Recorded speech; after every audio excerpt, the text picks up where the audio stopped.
Welcome students. आज आपका फिर से इस वीडियो में एक बार स्वागत है।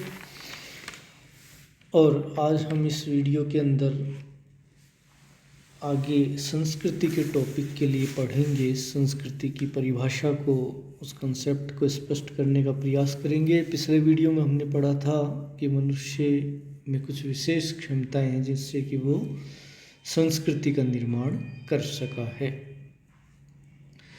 तो संस्कृति क्या है, संस्कृति को किस प्रकार से परिभाषित किया जाता है, इस वीडियो के माध्यम से आज हम अध्ययन करेंगे।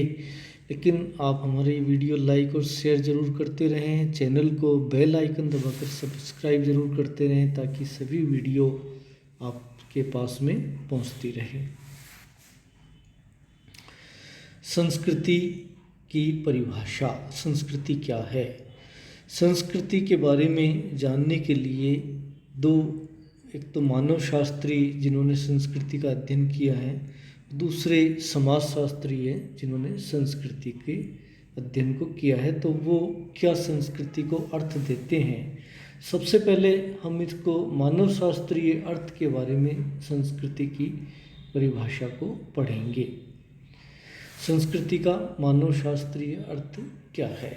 सबसे पहले एडवर्ड टायलर की परिभाषा यदि हम देखें, एडवर्ड टायलर के विचार यदि हम देखें, आदिम संस्कृति या प्रिमिटिव कल्चर नाम की बुक उन्होंने लिखी थी। उसमें लिखा था कि संस्कृति वह जटिल समग्रता है जिसमें ज्ञान, विश्वास, कला, आचार, कानून, प्रथा एवं इसी प्रकार की अन्य क्षमताएं और आदतें सम्मिलित होती हैं जिन्हें मनुष्य समाज का सदस्य होने के नाते प्राप्त करता है।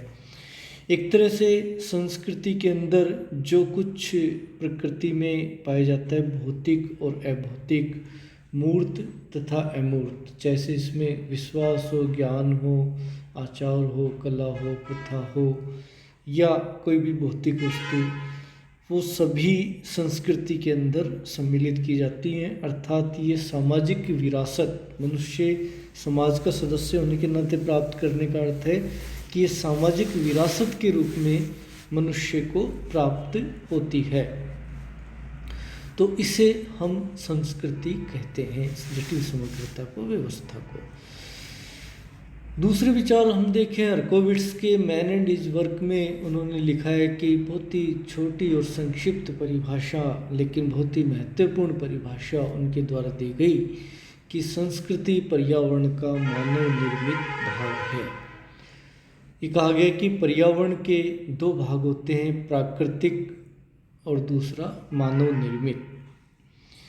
मानव निर्मित प्राकृतिक भाग वो है जो कि पेड़ पौधे, नदियाँ, पहाड़, सूरज, चाँद, सितारे, ये सारे पर्यावरण के प्राकृतिक भाग हैं।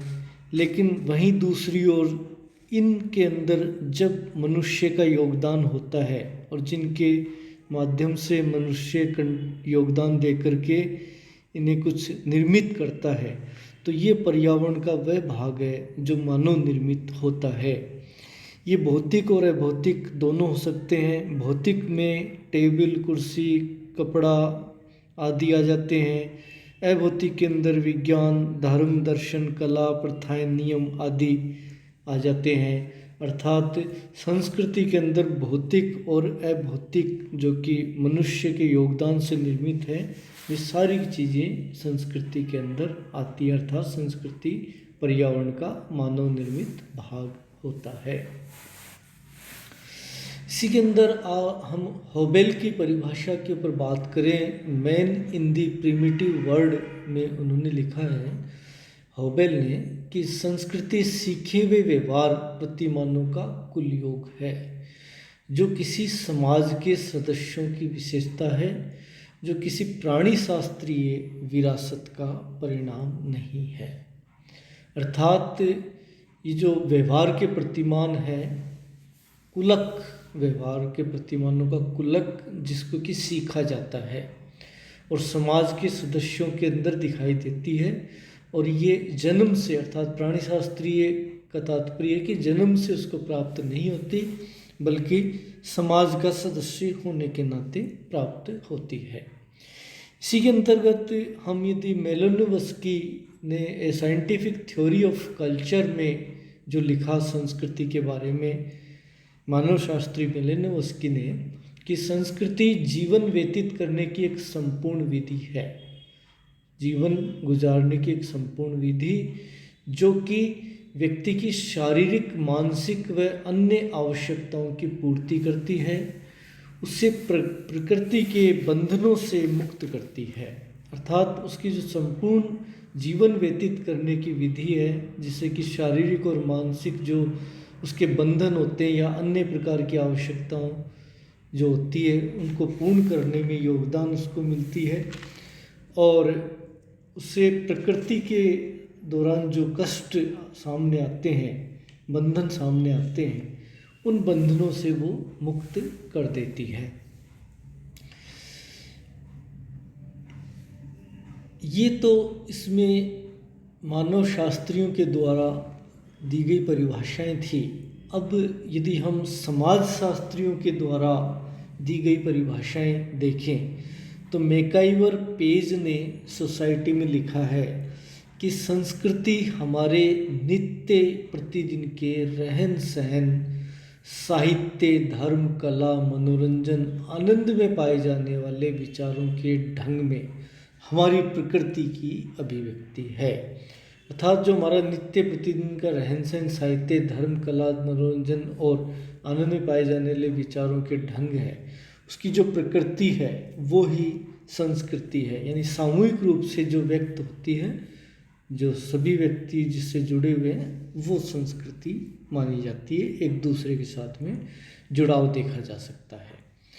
बीरिस्टेड ने द सोशल ऑर्डर में लिखा है कि संस्कृति एक जटिल संपूर्णता है। जटिल संपूर्णता क्यों कहा है? कि इसमें बहुत सारी चीज़ें शामिल हैं, जिसमें वे सभी ढंग सम्मिलित हैं जिन पर हम विचार करते हैं, वह कार्य करते हैं, और वह सब कुछ जो समाज का सदस्य होने के नाते अपने पास रखते हैं। ये कहा गया कि संस्कृति का पीढ़ी दर पीढ़ी हस्तांतरण होने वाला जीवन जीने और का विचार करने का एक तरीका है, और इस प्रकार से संस्कृति में दैनिक जीवन में पाई जाने वाली सभी वस्तुएं शामिल हो जाती हैं। ये अर्जित व्यवहारों की व्यवस्था है, जन्म से व्यक्ति को नहीं मिलती है, जिसको विशिष्ट समाज द्वारा प्रयोग में लाया जाता है, और ये समाज की एक आइडेंटिटी भी है, पहचान भी है। संस्कृति मनुष्य की भौतिक, मानसिक और प्राणी शास्त्रीय रूप में जो कुछ पर्यावरण से उसको सीखने को मिलता है वही संस्कृति है, चाहे भौतिक रूप से, चाहे मानसिक रूप से, चाहे प्राणी शास्त्रीय। इसमें सभी प्रकार के रीति रिवाज, प्रथाएं, रूढ़ियाँ, परंपराएं, वो सारी की सारी चीज़ें शामिल होती हैं। तो इस प्रकार से हमने देखा संस्कृति का समाजशास्त्रीय और मानव शास्त्रीय अर्थ, जिसमें संस्कृति को स्पष्ट करने का प्रयास किया गया कि समाज का सदस्य होने के नाते व्यक्ति को ये प्राप्त होती है, और एक जीवन जीने की विधि होती है, तरीका होती है, उसको विभिन्न प्रकार की आवश्यकताएं पूर्ण करती हैं। सारी चीज़ें संस्कृति के माध्यम से उसे प्राप्त होती है। तो अब नेक्स्ट वीडियो के अंदर हम इसकी विशेषताओं के बारे में उल्लेख करेंगे। धन्यवाद।